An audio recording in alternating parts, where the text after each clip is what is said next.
ओम नमो भगवते वासुदेवाय। विदुर जी ने श्रद्धा और जिज्ञासा से उद्धव जी से पूछा, हे उद्धव, जब आपने श्री कृष्ण के साथ समय बिताया तब उनकी दिव्य लीलाओं का अनुभव किया होगा। मुझे वह सब सुनने की तीव्र इच्छा है। कृपया बताइए कि भगवान श्री कृष्ण ने द्वारका में क्या क्या किया। उद्धव जी ने प्रेम और भावुकता से उत्तर दिया, हे विदुर, भगवान श्री कृष्ण की लीलाओं का वर्णन करना आसान नहीं है। वे स्वयं परम ब्रह्मा होते हुए भी इस पृथ्वी पर मानवीय रूप में विचरण करते रहे। उनकी प्रत्येक लीला दिव्य थी। उन्होंने अपने भक्तों की रक्षा की, धर्म की स्थापना की और असुरों का संहार किया।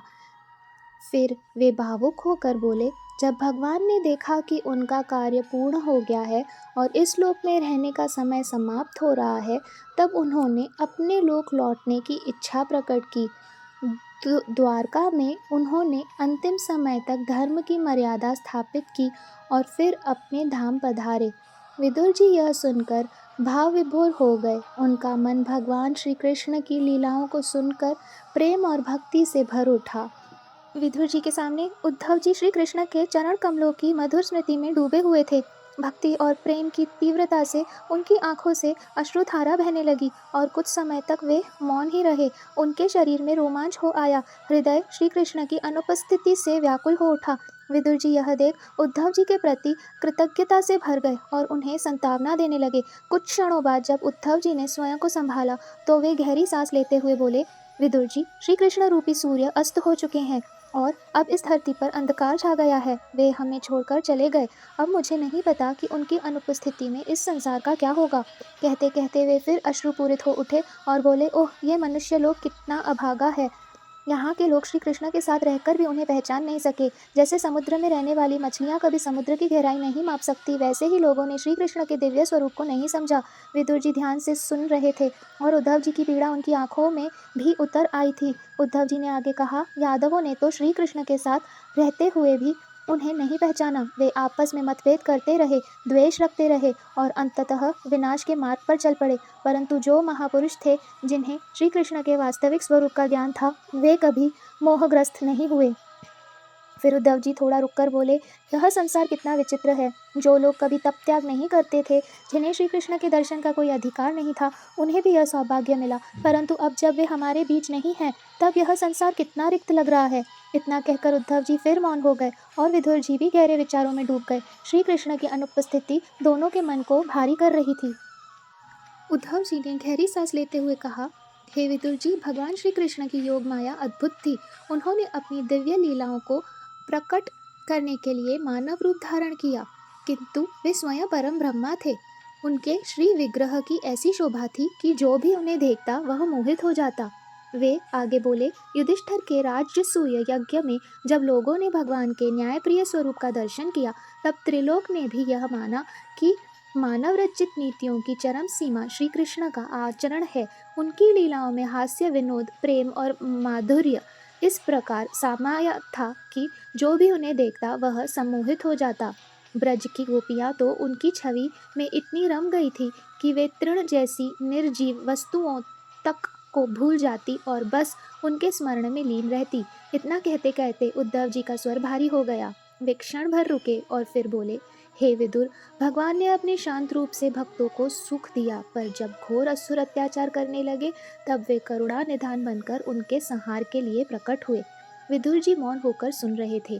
उनकी आंखों में भी श्री कृष्ण की लीलाओं की स्मृति उभर आई। उद्धव जी ने आगे कहा, श्री कृष्ण की लीला अनंत है। माता देवकी और वसुदेव के चरणों में जब उन्होंने प्रणाम किया था और कहा था, पिताजी, माताजी, कंस के भय के कारण मैं आपकी सेवा नहीं कर सका, उस वचन को याद कर मेरा हृदय व्यथित हो उठता है। कहते कहते उद्धव जी की आंखें फिर अश्रुपूरित हो गई और विदुर जी भी गहरी भावना में डूब गए। श्री कृष्ण को स्मरण करते हुए दोनों महापुरुष अपने भावों में खो गए। उद्धव जी बोले, जब श्री कृष्ण की बातें मेरे मन में आती हैं तो आज भी मेरा हृदय आनंद और भावुकता से भर जाता है। फिर वे अत्यंत प्रेम से बोले, जिन्होंने केवल एक दृष्टिपात से ही संसार का सारा भार उतार दिया, उन श्री कृष्ण के चरण कमलों का सेवन करने वाले कौन उन्हें भूल सकता है। विदुर जी ने भी सहमति से सिर हिलाया। बोले, हमने देखा था कि जब राजसूय यज्ञ हुआ तब शिशुपाल जैसे महान योद्धा भी उनके तेज के सामने टिक नहीं सके। उन्होंने तो स्वयं भगवान श्री कृष्ण के मुखारविंद का अंतिम दर्शन करते हुए अपने प्राण त्याग दिए और मोक्ष को प्राप्त हुए। उद्धव जी ने आगे कहा है, उनके समान कोई और हो भी कैसे सकता है। वे सदा अपने स्वरूप में पूर्ण रहते हैं और अनगिनत लोकपाल भी उनके चरणों में प्रणाम करते हैं। फिर एक गहरी सांस लेते हुए उद्धव जी ने कहा, विदुर जी, जब भगवान श्री कृष्ण अपने राज सिंहासन पर बैठते थे और उनके सेवक हाथ जोड़कर प्रार्थना करते थे, देव हमारी प्रार्थना सुनिए, तब उनकी कृपा से वे सभी अत्यंत आनंदित हो जाते थे। इतना कहते ही उनकी आंखें फिर भर आई। उन्होंने आगे कहा, उनकी सेवा करने वाले हम जैसे भक्तों का हृदय आज भी उनकी अनुपस्थिति में व्यथित होता है। विदुर जी भावुक हो गए, बोले, यह संसार कितना सौभाग्यशाली है जिससे स्वयं श्री कृष्ण के दर्शन का अवसर मिला। उद्धव जी मौन हो गए और दोनों की आंखों में श्री कृष्ण की अनुपस्थिति का गहरा दर्द साफ झलक रहा था। इससे विदुर जी और उद्धव जी के संवाद के में भावनाओं की गहराई बढ़ती जा रही थी। उद्धव जी ने गहरी सांस ली और बोला, श्री कृष्ण की लीला अपार है, उनके कार्यों का बखान करना कठिन है।